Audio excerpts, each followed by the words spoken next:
On s'és vist plorar una reina? Com pot ser tan tràgic el meu destí? Com pot ser que jo, Dido, la reina de Càrtago, hagi estat menyspreada i maleïda pels déus, que m'han abandonat a la meva sort i m'ho han tret tot? L'arribada d'Eneas va donar un sentit a la meva vida. Em vaig entregar a ell en cos i ànima. Ell era meu i jo era seva. La gent mal parla de mi.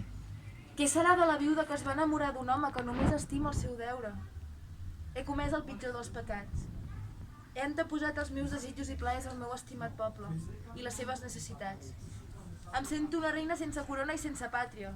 He estat deshonrada per qui semblava un galant cavaller i ha resultat ésser el més covard de tots els porcs. Doncs no s'ha atrevit a obrir el seu cos al més dolç dels paranys. I jo, beneita de mi, que només volia tastar la mel que després de tant de mirar-la amb deler hi he caigut de quatre potes.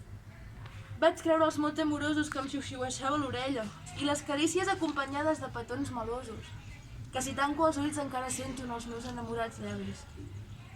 Quin sentit té per mi la vida, ara que el meu cor pertany a una ànima lliure i complidora?